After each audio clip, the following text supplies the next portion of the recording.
And good morning, everybody. We are live. Congratulations. You made it through the week. Another amazing week of food safety, food quality, enjoying all those wonderful products that we eat without a second thought because of food safety, people like you that are out there protecting us. And a lot of times this work goes without any notice or by anyone. It's just assumed that it happens. But I know you're doing it. Richard knows you're doing it. And we wanted to say thank you this morning. We really appreciate it all.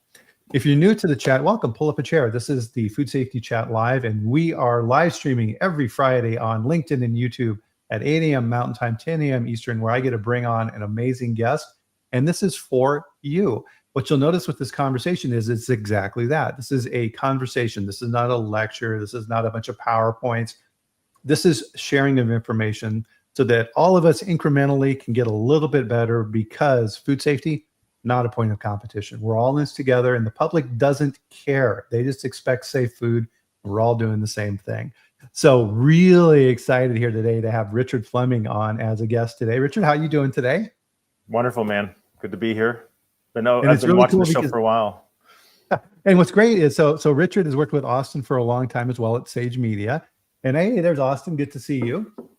And they bring a perspective that is so important, and we're going to just totally dive into this in the conversation today. And really, we're going to try and change some mindsets around this for training and what you need to be doing and how you need to approach things in your role to be effective. So Bon is here. Great. So Bon has been, if you haven't connected with her online on LinkedIn, she's been putting out some fantastic comments and content here recently around food safety and her viewpoint on that. So thank you very much for that, Vonna. Tim is here. Good to see you, Tim. So he's back in Tennessee. That's good. Tim Richard is one of our road warriors. He's always traveling, and it's good that he's back home in Tennessee. So that's great. So one of the things that we love to do here on the chat, Richard, is we'll put in where we're at.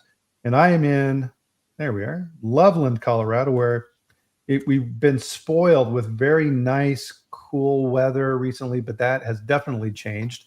So you're down in Aurora, right? Aurora, Colorado, right, Richard? Mm-hmm. Just outside of Denver.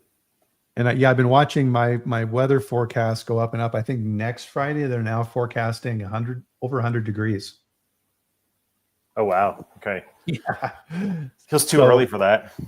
Yes, and so in Colorado, you this time of year you're fighting in May to have that beautiful, perfect lawn. And then everything just kind of goes to hell after that because then it starts getting warm. You get the dead spots, and it just always looks like crap. So I'm enjoying it while I can, for sure. So with that, everybody, please join Richard and I this morning for a drink of your favorite beverage. I've got my coffee. What have you got this morning, Richard? Just straight whiskey. There you go. It's all decaf coffee, but it's great. So I have a Nespresso, and I probably should do this, but I'll make some regular coffee. But I put in a shot of espresso, and you get that nice foam on the top, and it's just really crema. Awesome. Yeah. So Ethiopia, wow, welcome. That is super cool. We get people. That's one of the things I love with the chat is we get people from all over the world who join us, and that is just really cool. That's great. So one of the things I love to torture our guests with, Richard, is the dad joke. Are you ready for the dad joke? Let's do it. No, it's going to be painful. So, Richard, how did the director stay cool when he was on the set? I don't know. He brings his own fans. Oh, you even have the sad trombone too. That's wonderful. Oh my God. So I'm sometimes I'm successful in finding a topical dad joke. Other times not, but this time I was like, that's good. I don't think that this is one of those things like AI can't replicate. Like the dad joke things are really funny to me. Exactly. Yeah. Scott Adams talks about that on his podcast where AI they can do basic pun type stuff, but beyond that they suck. It's pretty tough. So with Sage Media, which you're the CEO over there, I tried to list on my openings here in our notes for our conversation exactly what you do, but you do so much stuff with your company. So why don't you kind of give everybody kind of an overview of what you do? I'd say that the summary is that I make training films that look like movies that you'd watch at home. That's kind of like my elevator pitch. And part of the reason I do this is because when content is emotionally compelling, like a movie, it changes behavior. And most companies, I think, are really worried about training being ineffective. They spend all this money, they put all this time into it, only to have it not work. And I think there's a lot of issues with confidence around training that taking this approach solves. So we have a lot of evidence around what makes training great. We can even see through brain scans that people are more engaged and motivated differently when we utilize some of these storytelling principles, filmmaking principles. And I think it's really important because people don't want to hear this, but we treat media as though it's real life. The brain neurologically cannot differentiate between real people, places, and things. So, even if you tell yourself it's just a movie, your body and brain do not know any different. So I find there's a lot of power in doing this for, companies to learn faster for their teams or to find deeper purpose in their work, even to feel more energized by their specific contributions within their job role. So I try to help facilitate this in a lot of different ways. I do everything from the film production to learning design, and I've even started using go-to-market strategies, which is essentially a fancy way of saying managing all of the inbound marketing and outbound marketing for different companies. Because I come from a marketing background where we were using these technologies and these approaches and this research to drive actions, which were like, hey, buy my product or buy my service. And I think most of the reason that training teams don't do this in L&D, but they'll do it in marketing, is because it's really hard work, and often, or that they just don't know some of the secrets of the industry. I don't think they're that secretive, but from someone who's in L&D looking at it from a marketing perspective, it would inform a lot of their decisions. So I can help with a lot of the information and giving you some of the secrets, but I think it's really just like a 10,000 hour rule of I've been doing this stuff day in and day out. So it gets easier every single time that I do it.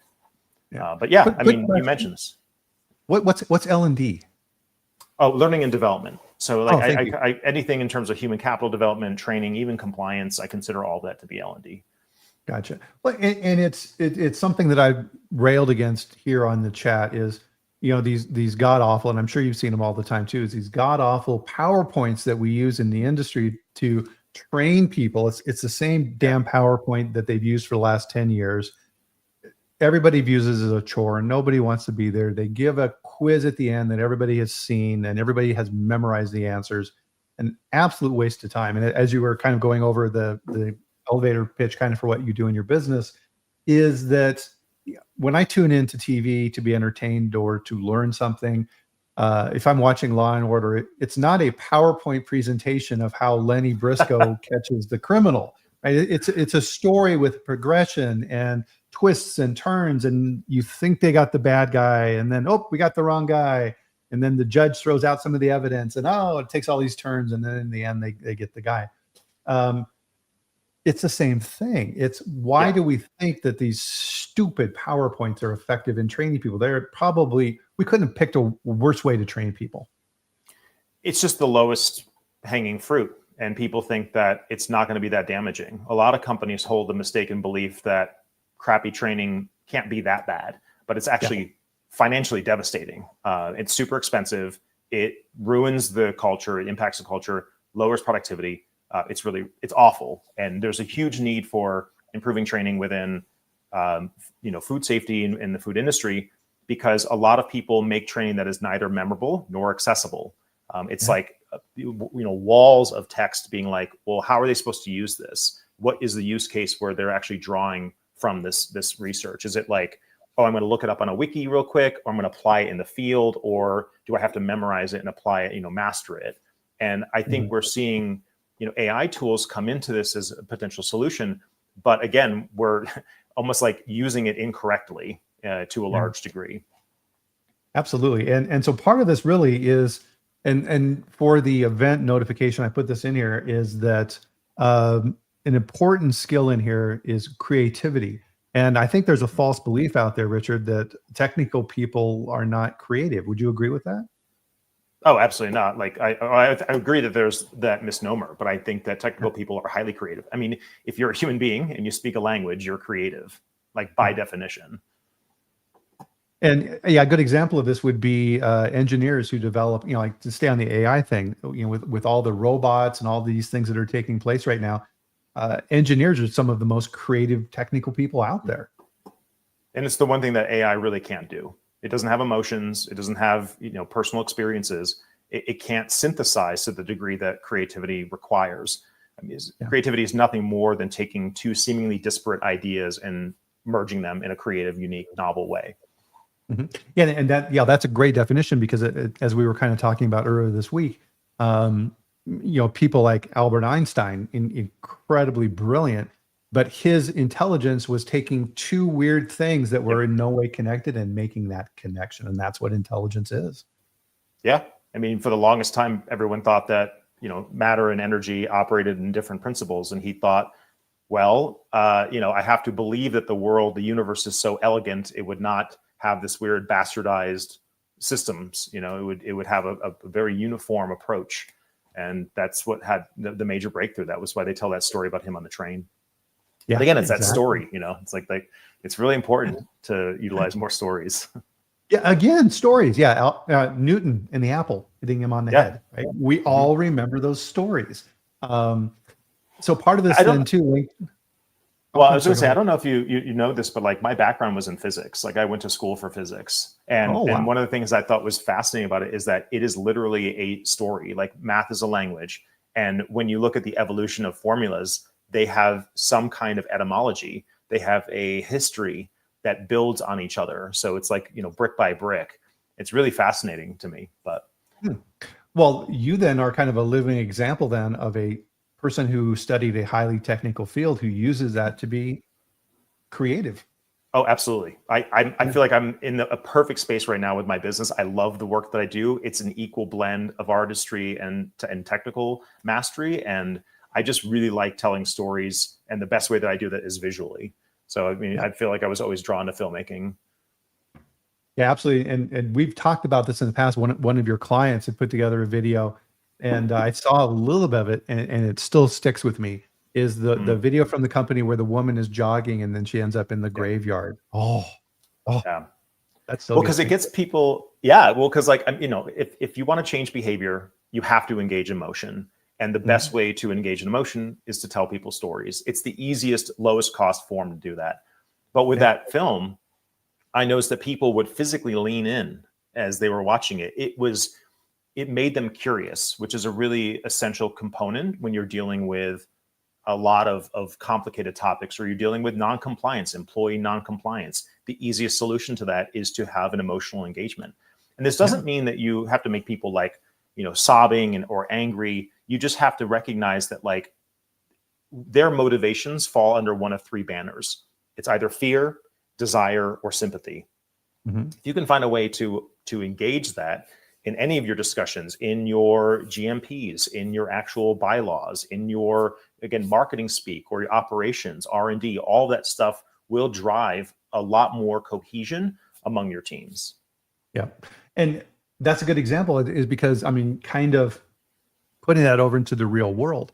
One of the things I would always work with companies when I was, head of quality within those would be, in this particular example, customer complaints. Is companies tend to look at those very analytical within the organization. Oh, well, we have a customer complaint rate of 5 complaints per million pieces of product. And they would go, that's good, that's good. I'm like, well, is it? Behind every one of those complaints is a person who's mad about something. Why are they upset?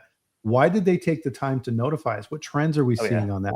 Why do they actually like these products? You see this in R&D as well. R&D will create products internally of what they think the customer wants. Well, number one, because they like playing with different things, or R&D people. And okay, that's great. You've made product that makes you happy. Who cares? Is that the product that makes the consumer happy? And do you have any information that shows is that the case? And a lot of times I would get looks back like, what? Right? No, the sales guy said that we need this. Well, how do they know? Right. And that external connection, I think a lot of times in companies gets missed. And it really kind of gets into the overall theme of, I think this is something where the linkage with the quality people was really very strong then, is what we were talking about, Richard, relative to systems thinking. And what does that mean to you? Well, systems thinking is a specific kind of methodology. It's a problem-solving approach that looks at elements as part of an integrated whole that each impact each other. So rather than just like individual pieces that exist as standalones. So an example I would use is, you've got some kind of crop, let's say it's corn. So that corn that you're growing is the result of multiple systems that influence and are actually influenced by it. And so that can be things like the soil and the nutrient content, which are themselves exist in the system based on the kinds of microbes that are in the soil. It can be the rainfall, which is part of a climate situation. It could be part of legislation. How are farmers being allowed to farm? What are the practices? Like, even politically, we're talking a lot about immigration reform, and these are things that exist as a system that definitely influences the viability of that crop. And so systems thinking is great for food safety. I don't see a lot of people that have done it in a systematic way, meaning like, I think a lot of companies are using systems thinking, they're not calling it that. And by not calling it that, you're missing an opportunity to leverage all of the tools that they have to offer. And so I teach this, and actually this is I was working on a global food safety training that tied all of those departments together. So you'd have like agriculture to, transportation to manufacturing, processing, handling, all these things, all the way to retail. So from farm to fork, looking at it from a systems perspective is really useful. But the differentiator there is like, you have to be creative because it's solely about creative problem solving. Like food safety disasters, especially in a complex way, are just an absence of creativity. Yeah. Interesting. And so Bill Marler, of course, the famous food safety attorney. I love Bill. So he made a connection like that. He's like, okay, fine. We've been having all of these problems with produce. Why? Why are we having these problems? Why are we seeing all these E. coli outbreaks time and time and time again? And he started looking at it. He's like, you build these large produce farms out in the valley in California, and hey, what's right next to that? It's a giant feedlot full of cows with E. coli and then that's getting transferred into the field. That's looking outside of the system. If you just existed in a non-creative way and you were the quality manager for that produce company, and you're saying, well, no, I've got GFSI certification and I meet all the requirements of the standard, and therefore my food is safe. And you don't look at that outside connection, you're going to fail. There was something recently that came up about alligators having salmonella, or like the water. So you're basically piping the water from beneath the surface. They would be pumping it out, and they were finding contaminants because of this, which is like, you wouldn't think of alligators as being relevant to say like the growth of spinach, but there are these very, very nuanced aspects there. And the benefit of using systems thinking is not just that you prevent liabilities. It's that you can also make a ton of money by doing it this way. Like you force things to happen in the way that are predictable for you. And so like an example I'll give is I was working with kind of a large a coffee retailer. And one of the things that they have is they have this process called NSF certification, which is like, 7 steps that you have to go through to get your drink approved. And it involves you kind of sending things out to the lab and getting results back. And you're getting a lot of different criteria you have to measure this thing up against before you just come up with it. And typically R&D teams will go through and they'll be like, I have this fancy idea for a drink. Let me come up with it. And then they go through the NSF certification. The problem though, is that can take 18 months to get that approved. I can cut that process down into 4 months using systems thinking. Yeah. So 18 months to 4 months is insane, because part of what I'm doing is I'm creating the NSF certification in tandem with the R&D development. So you teach people how to think creatively with a constriction. I think another misnomer that I have to address is that, and I forget how Orson Welles phrased it, but basically he said that freedom is the enemy of creativity. Something to that effect of like, you cannot have completely unfettered options or you will never get anything done. And so I will often, when I'm coming up with really creative ideas, put an intentional block to make it challenging for me. And it's how you get through. So doing something like pairing NSF certification with R&D would change the game for so many different retailers. Yeah. I refer to that as the Cheesecake Factory paradox. So in marketing, they've shown that if you give people too many options, because anybody's eating a Cheesecake Factory, right? Their menu's like this freaking thick. And you start going through that thing and you can't pick. There's too many choices. and people will actually leave. You see this with other companies too that are very good at one thing, and then they start trying to diversify into other products. I saw an ad recently where Taco Bell is advertising chicken nuggets or something. And I'm like, what the hell are you doing? That makes zero sense. That's just this weird disconnect in people's minds. And you have to be very choiceful on that. I mean, one of the things that I do, very similar to what you do, Richard, is I do risk assessment. So fine, you're certified and you have your SQFs. That's great. That's the base, and you need that. But I will talk with different departments and companies, and I will go to mergers and acquisitions, and like you're talking about, and say, hey guys, talk to me about how you do this process. And then they'll explain it. And I'll say, at what point in that process do you talk with the food safety people to make sure that you've factored in any improvements you need and you can adjust your bid on those products? And I don't think I've come across a company yet that went, yeah, we do that. Generally what will happen is the light bulb will go off and they'll go, oh, tell me a little bit more. I'm like, well, if you need to make $20 million in food safety improvements that you need when you buy this company, have you reduced your price of that bid $20 million to accommodate that additional cost in your systems?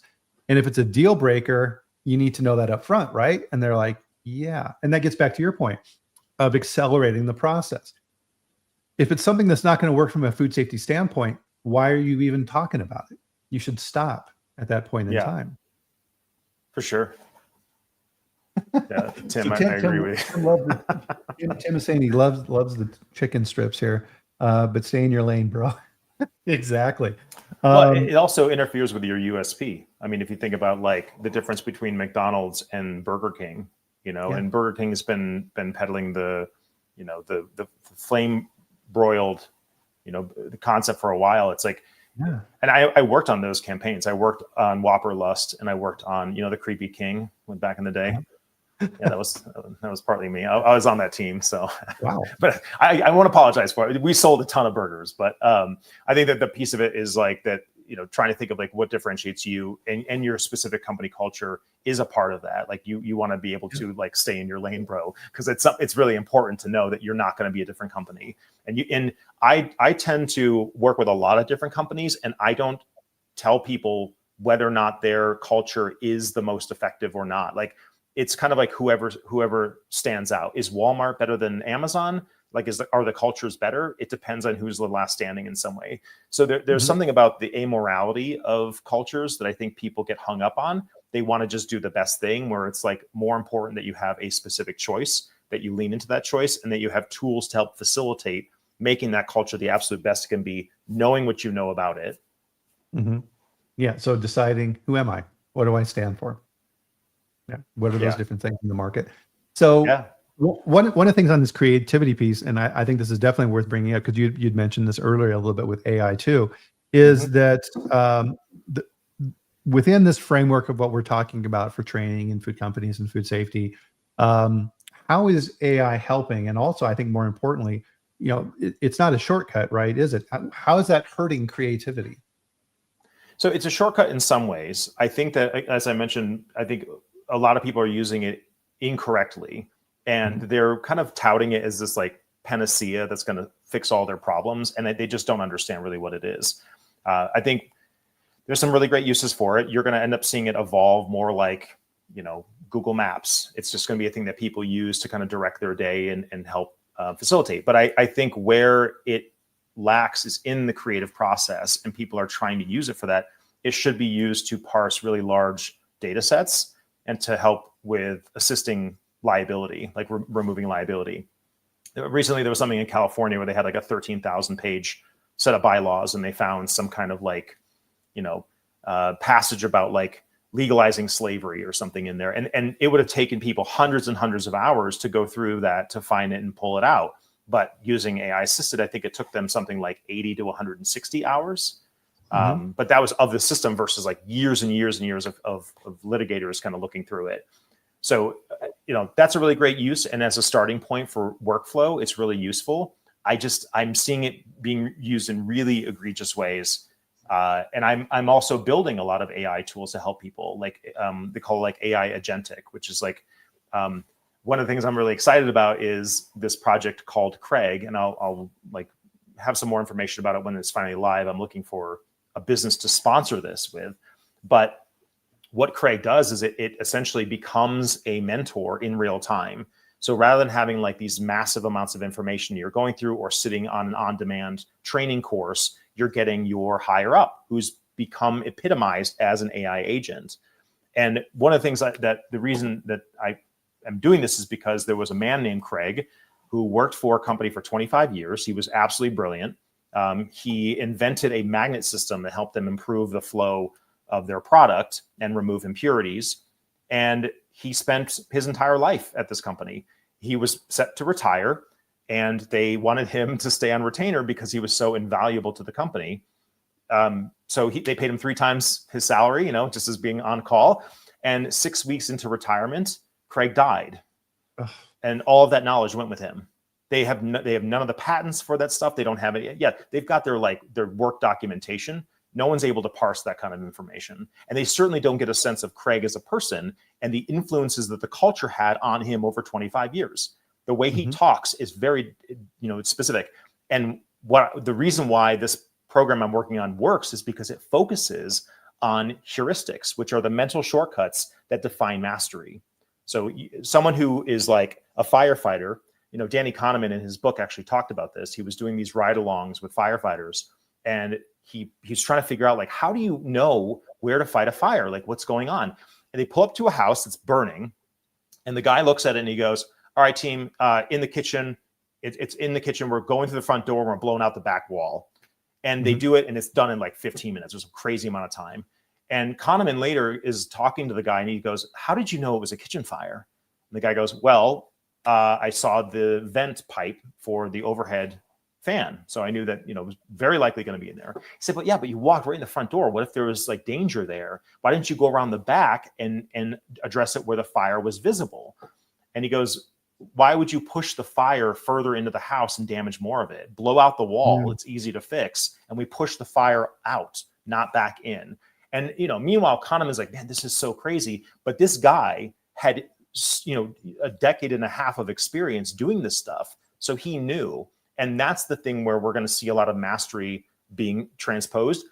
That could be done with agentic AI. That's the goal of what I'm trying to do, is create those dimensions of genius and give them to a budding employee or a new employee. And then you have an easier knowledge transfer as the aging group exits, and you're not having to hold them on retainer and spend all that money. Also, you're not losing the company's secrets when someone's like, hey, I'm taking all of my knowledge that I got working with you, and I'm going to go to your competitor now with it. Yeah. It's like, it's obvious to me, but yeah. So look so for that coming up. So that kind of reminds me. So there's a principle I kind of do in quality. I think it kind of reflects on this. I'm curious to get your comments on this. Is that a lot of times in quality, what you need to focus on is not what to do when things go right, but what to do when things go wrong. Yeah. And AI is, it's like, okay, here's the corpus of information out there on these processes and systems that doesn't give you that dimension. So when I'm working with companies, I'll say, okay, well, in your receiving functions, how do you do that? Da, da, da, da, da. Great. What happens if that truck shows up and it's warm? What happens if the truck shows up and it's missing the seal on the back? What do you do? Yeah. And that information is not in AI. That's experience. No. And you learn those experiences, just like those firefighters, through mistakes, right? So I can guarantee that firefighter at some point in his past did exactly the wrong thing and went, oh shit. Sure. And okay, all right, I know not to do that in the future when I see these particular circumstances. And that became automatized in his evaluation process, where they would pull up, to your point, bam, bam, bam, bam. Okay, do this. Yeah. And so, Tim, to your point, the way to prevent things from going wrong is through creative ideation. So I teach an actual workshop. It's $2,500. It's going to go, price is actually going to go up. But one of the things I'll teach is actually how to preemptively think of these things prior to them coming down the line. And when we talk about creative innovation, all creative innovation comes in 4 stages. You have to go through each of these 4 distinct stages in order to be successful.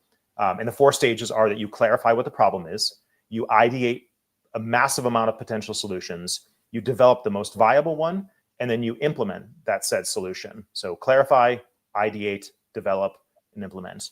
And the thing with that is that everyone has a unique preference for what stage of creative innovation they prefer.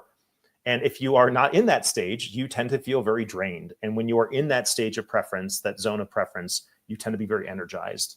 And so there's an assessment tool, takes 10 minutes, 36 questions to find out what your creative preference is. And this is a really great way to build team dynamics. So you can actually help integrate and say, hey, this person loves to ideate. I don't. I love to clarify, and like vice versa. But the tools within each of those phases are manifold. I mean, Bryan, you do your assessment, so I imagine you use 5 whys or use Fishbone, I think, there's also like webbing, which is great. You can move into ideation, which has divergent thinking, where you're generating like a massive amount of ideas that are novel and make connections. And then you move into the development, which uses convergent, where you're kind of killing your darlings. And then even further on, you go into implementation, which is a lot of project management tools and Scrum and managing some of these. Like there's something called a 12-week year I really like for project management. And so all these things really help you find out how to preemptively do this. In conjunction with that, I'll often run like an actual food safety development workshop that specifically helps you like cater that to, it's less on the creative. There's some of it in there, but it's more of like specifically for food risks. How do you preemptively look for those things and anticipate them? Because that's the future here, is like, how do you anticipate? How do you creatively do that? And I think it's available, but people are treating creativity like it's cheap because so much is about time to market. And that's the danger with AI is it's really great for time to market. You have got to you've got to contain it within that one specific thing. It's not supposed to be all things to all people. It has a very specific use case. We can't get so enamored that we forget what makes us actually human. Yeah.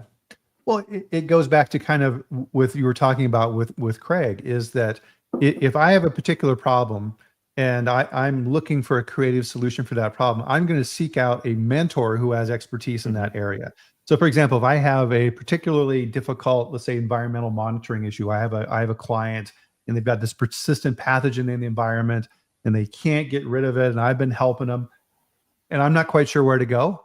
I'm going to give Dr. Marshall a call at Eurofins. I'm going to say, hey, Doug, got this problem going on. And he's going to go, Yep. Have you thought about this?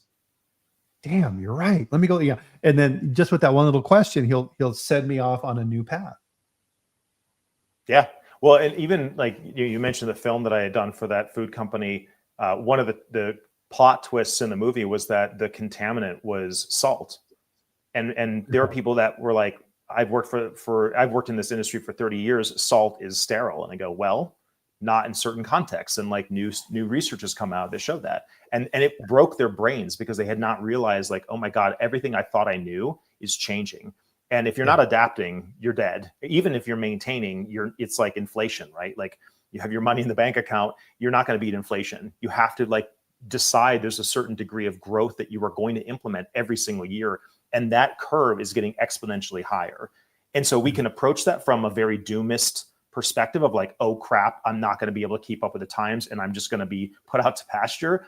Or we can approach it with a really excited, opportunistic view, which involves creativity. When you are in flow creatively, your entire world changes and it improves your mood. It does all these amazing things for you, but we have to be encouraged to do that. And I cannot urge enough for companies to please support creative ventures within your team. Like make it so that the conditions are conducive to them being able to be creative. Yeah. And yeah, there's a soapbox. I mean, well, they even have a term for this, right? Is we have a certain view relative to issues and we've decided how we approach these things. And then to your point, Richard, a alternate viewpoint comes up that clashes against what you currently hold as a view. And then cognitive dissonance kicks in.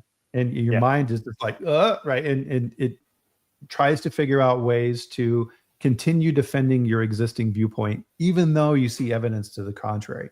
And you see that all the time in people. And part of it is recognizing it. And a lot of times you can't recognize it yourself. You don't even know you're doing it, but other people can see it. And it gets very interesting from that side. Duncan had an interesting point here that I wanted to explore with you as well. Hey, Duncan. Good to see you. So AI, with enough context, it can reach conclusions without experience. My initial take on this is that in the context of what Duncan is saying here, is AI is essentially it backwards looking, isn't it? It can Yes. look at the universe of information that's there already. It All cannot data extrapolate. Does that make sense? Yeah, all data is in the past, but Yeah. you wouldn't drive your car looking through the rear view mirror. So part of it is like, yes, there's a lot of suggestions, and you can mitigate some risk or make a more informed decision. But I think what we're talking about is knowing what we don't know, like not knowing what we don't know. Even it's like there's something in the future where it's going to be so rapid that we're not even sure what technological advantage is going to happen in the next 15 to 20 years. Even in the next 5 years, you're going to have a major boost in something. So I think data is really great. I use data in my training programs. One of the big questions is like, how do you know that a learner is engaged? And I use biometric tools that can track your dopamine and oxytocin levels. So you can send out a link to a YouTube video, and basically they watch it, and via this app, it will tell you at what point, second by second, they were engaged. So that's your focus group. You don't hand out smile sheets and any of that stuff. Find the people who agree to like go through the focus group, and you'll have an immediate sense of where they drop off their attention.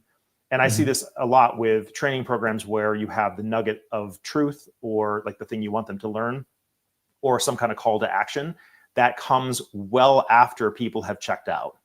And so like you see this in movie trailers, and this is actually the technology they use it mainly for movie trailers, is that you have this, different kind of roller coaster experience of people watching a film or watching a movie trailer, and where the immersions, we call it, hits high, where you have both dopamine and oxytocin, they'll put the release date. And, the dopamine is really your uncertainty molecule. It's things that like any changes in your environment help trigger it. So if I give you $5, you're going to get a dopamine spike. But if I keep giving you $5 at a repeatable time, like every 5 minutes, you might still enjoy that, but you're not getting dopamine. So you have to move into what they call emotional resonance, which is triggered by oxytocin. That's where you actually care about what's at stake.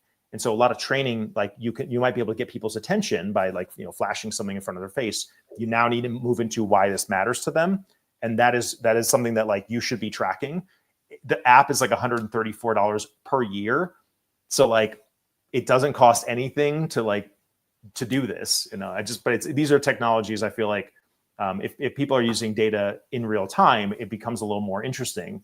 But again, I think that like how you tie it in with AI is a creative solution that's very, very specific to what your business outcomes are. And I wanted to back up very briefly because there's something we mentioned earlier about this divide of how people talk about these specific things, and that like the language that we use around stakeholders from, quality assurance people, there's a reason that they get frustrated because we're not speaking to that emotional aspect of it. We're not speaking the story of it. So you mentioned the consumer complaints, people come in, it's 5%, that's a real person.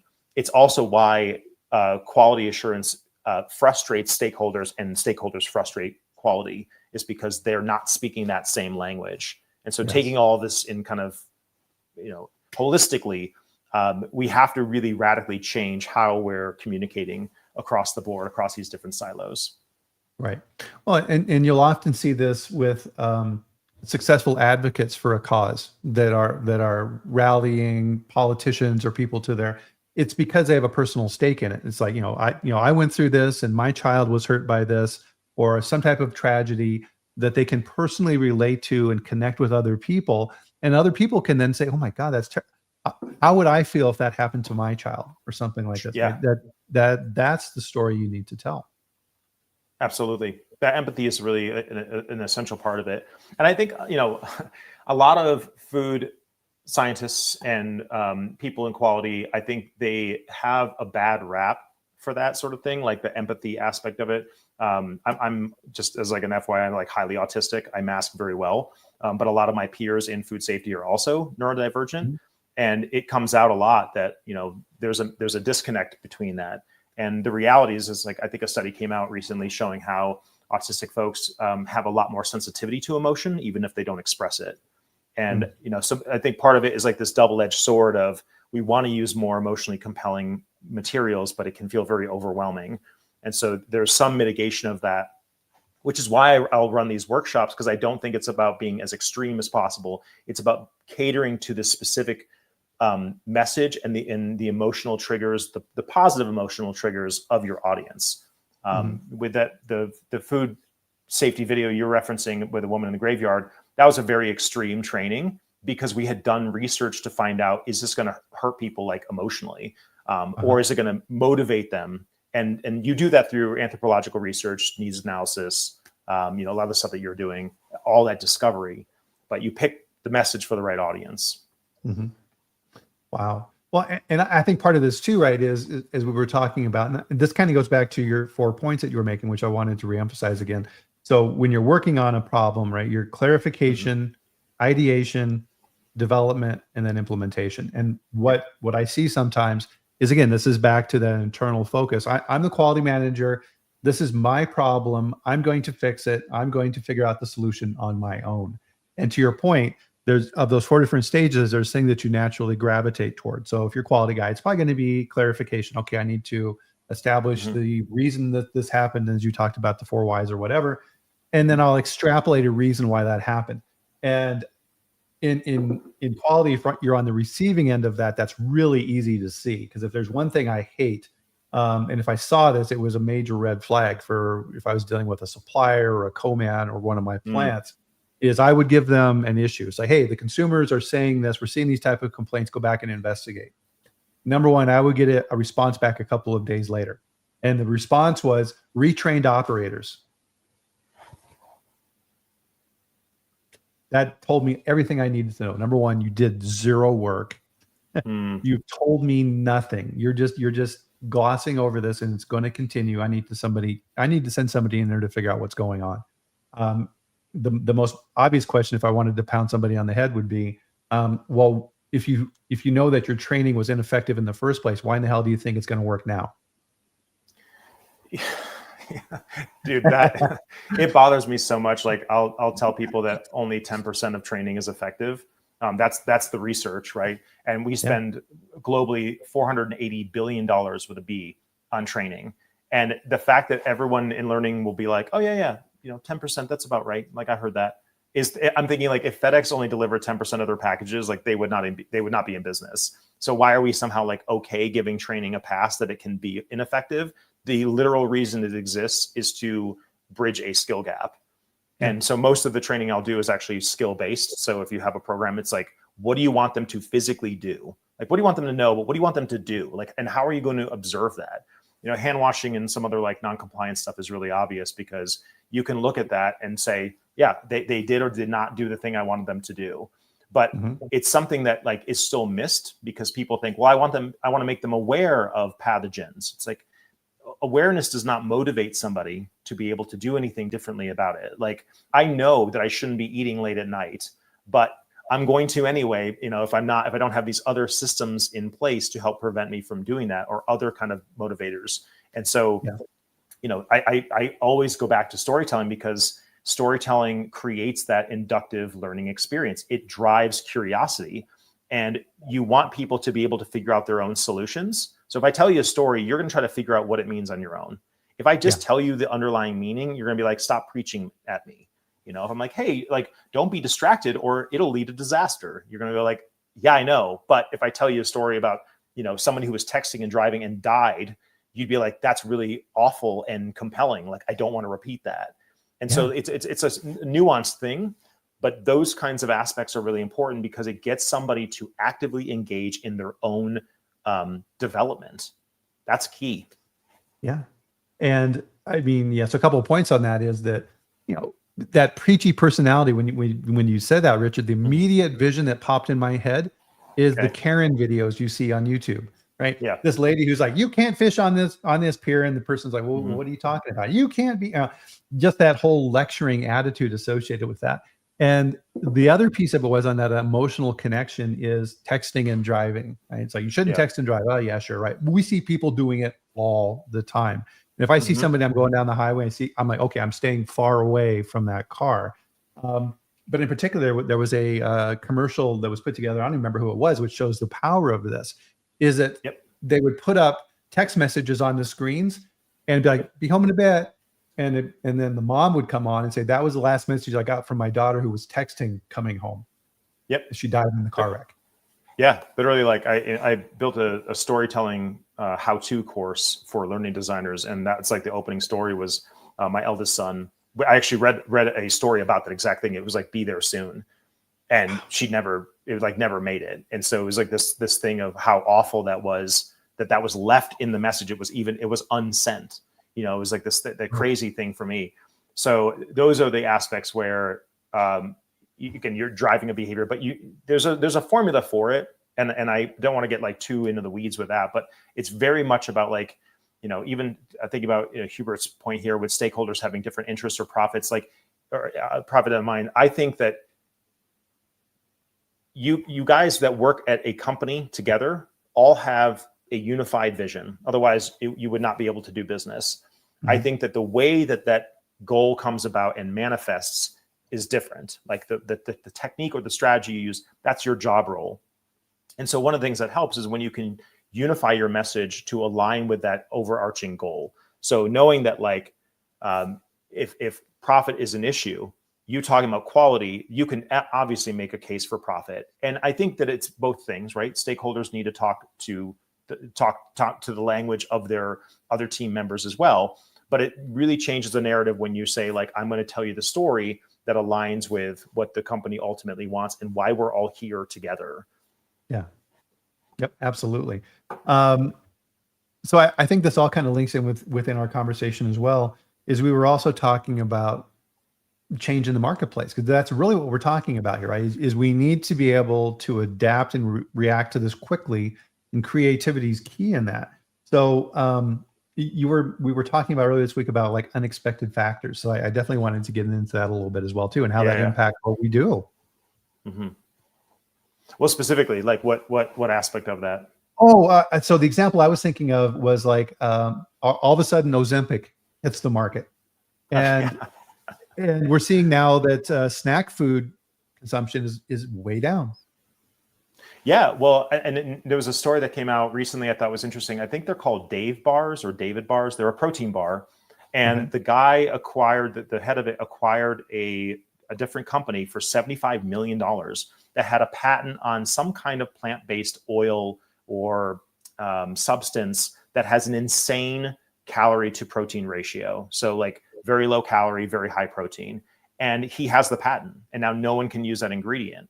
Like that ingredient is now locked. And so you think of like competitors to that market, if you're in protein bars or some kind of similar snack food, that upsets your entire business model. Now everyone's going to these David bars or Dave bars. I should probably remember what the actual brand is called.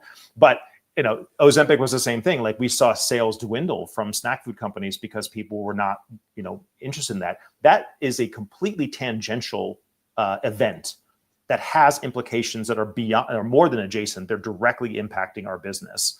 And so if you're not, again, creatively minded, you hear that and you go, oh God, we're devastated. We're ruined. Instead of saying, okay, cool. What is the new opportunity based on that threat? And so, part of the thing that's involved in my assessment, which I think there's probably not a lot of overlap from the two things that we do. But I think there's the things where I think we overlap is on the SWOT analysis. I look at it from more of like a cultural perspective, like a cultural SWOT analysis. But I think that going through those kinds of formats are really helpful for people to see, what are the risks involved. I got to tell you, man, like I've been working with a lot of very large companies, and I even put this on a LinkedIn post recently. They are not going to be here in 2 to 3 years. They have way too much confidence in them being stalwart businesses. They've been around for a long time. They're not going to be here. And like, I'm seeing under the hood and I'm going like, hey guys, like this is absolutely serious. And they go, no, we're fine. Like, no. Like you are on fire. Like literally your house is on fire and you're sitting here going like, well, the water bill's been high, so we're not going to like get the hose out. Like it's very severe. And I'm worried about it. Oh, I see the David bars. Yeah. There we go. Thanks for that. I was thinking that meme that we see all the time of that cartoon character sitting on a chair in hell or whatever. The dog. Yeah. This is fine. He's got a little coffee cup. Yeah. I mean, it's delusional, but. Yeah. And all you have to do is look at history and say, okay, the blue chip companies of the 70s, IBM, yes. 3M, yep. Are they still the powerhouses that they were then? No. You have these disruptors that come in and change the marketplace. Microsoft comes in. Did Microsoft invent Windows? No, they didn't. They bought that technology and they used it then and built it into what we use now. You have these changes that happen in the marketplace. And to your point then, Richard, is being able to creatively look at those things and extrapolate and say, what direction are these things going, and taking an educated guess, because it's too complex. We don't know. It's kind of like looking at those like Time magazine or Mechanics magazine or something from the 60s, and they'll say, what's the world going to look like in 2000? And all the flying cars with the Jetsons and whatever, right? Yeah. They couldn't be more wrong of what Yeah. actually happened. We can't guess, but we need to extrapolate. Actually recently rewatched Blade Runner, which was the movie that got me into making movies. It's so good. It holds up so well. But there are a lot of interesting things there. Of like 2019 was supposed to have flying cars and all this crazy futuristic stuff.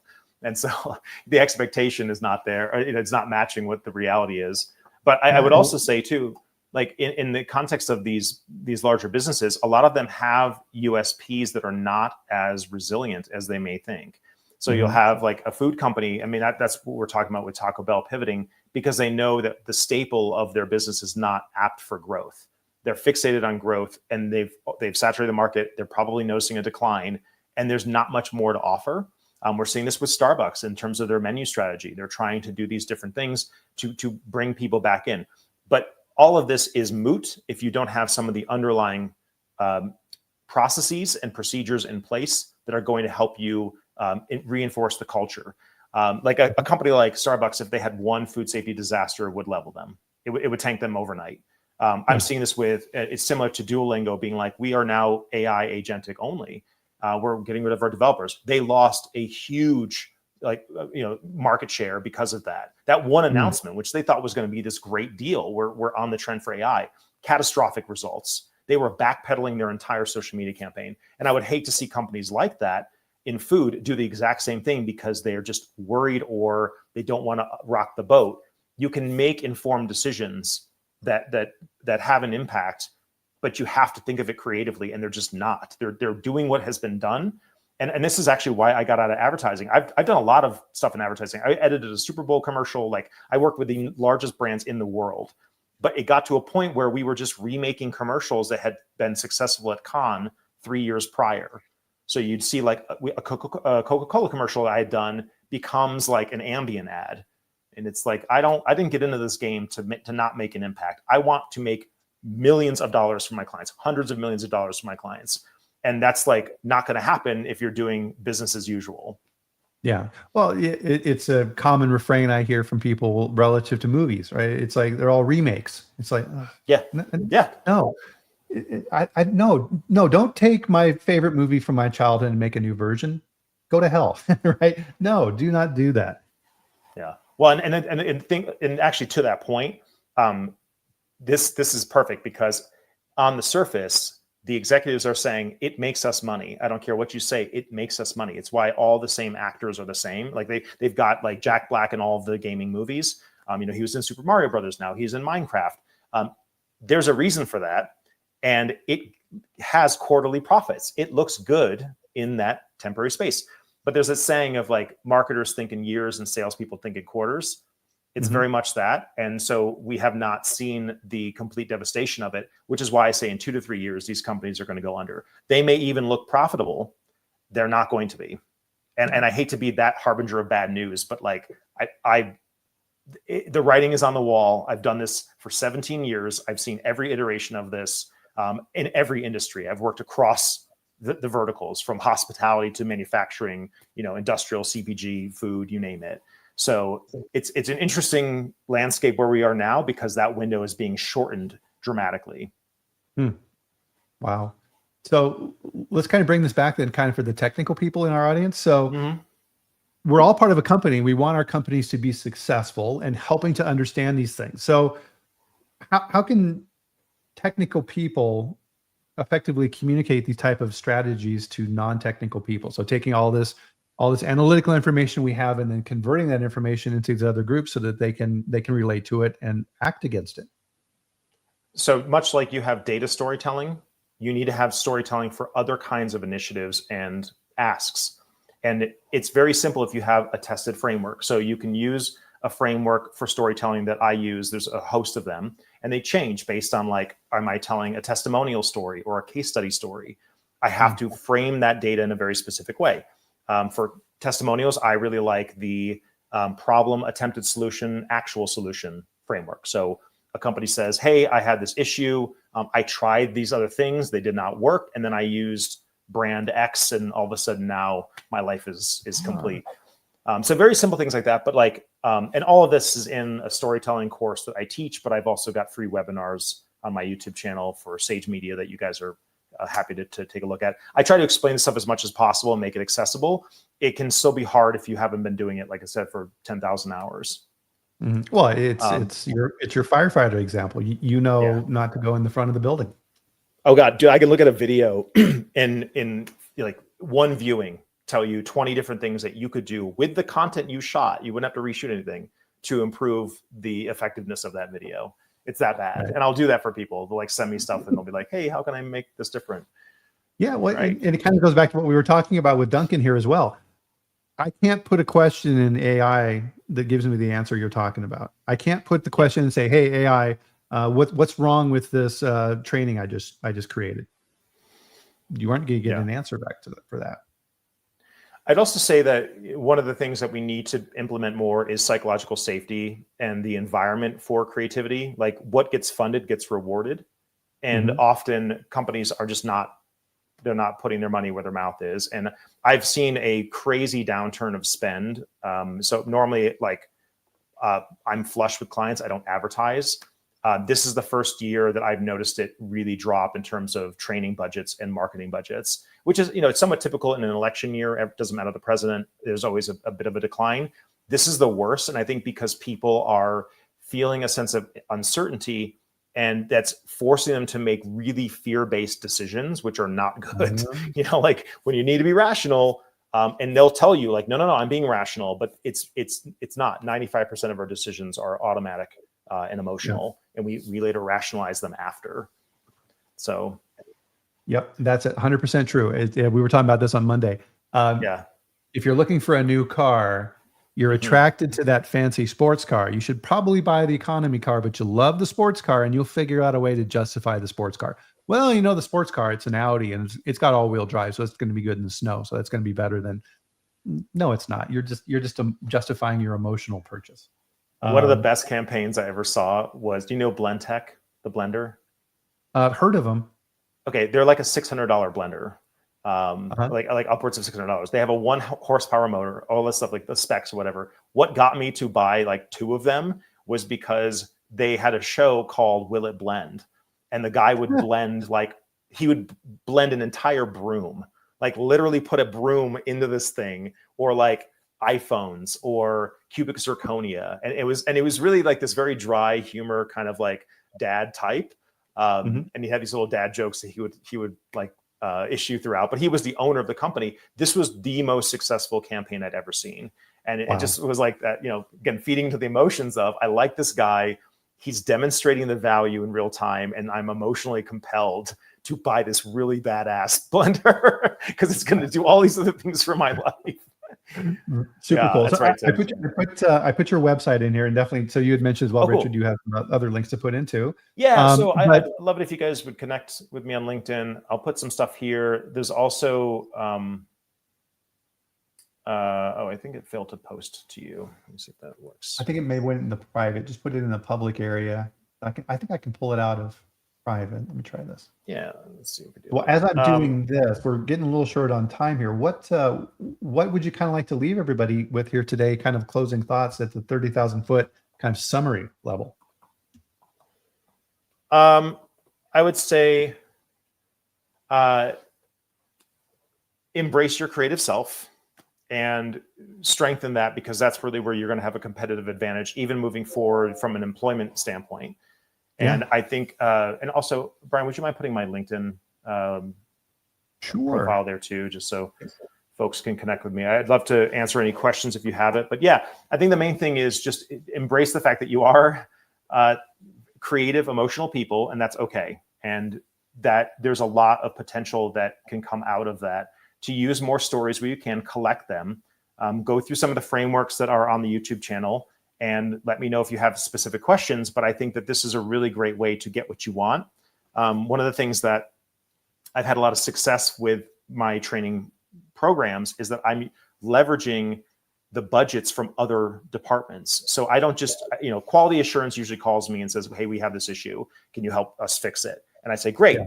But this also will help with operations. It will help with M&A. It will help with marketing. It will help with sales. They can use the same assets because they transcend being just a normal like PowerPoint presentation that's didactically dumping information. You can show a client this and go, this is what makes us a leader in the industry. Yeah. Go, oh God, that's amazing. I've seen people take my stuff to conferences and present them as keynotes, being like, here's what we did. And guess how much business they get from that? Like it's a huge pride booster. And so I think it's like, think more creatively and embrace the fact that like the creative companies are going to be the ones that stand the test of time. Yep, absolutely. And as an individual contributor, you have to be able to show that you understand the business and you contribute to the business. You have to get outside of your box. So, yeah. Wow, this went super fast. Fantastic. So it did. I was like, man. Wow, thanks for joining us, Richard. This was an amazing conversation. And I love this. This is great. I love what you're doing. Yeah. It's so good. Awesome.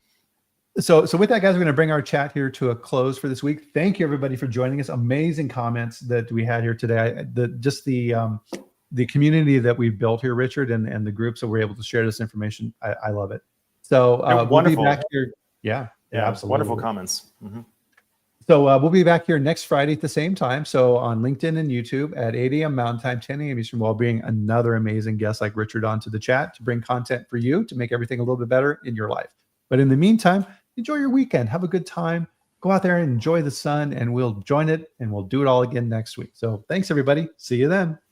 Thanks, everyone.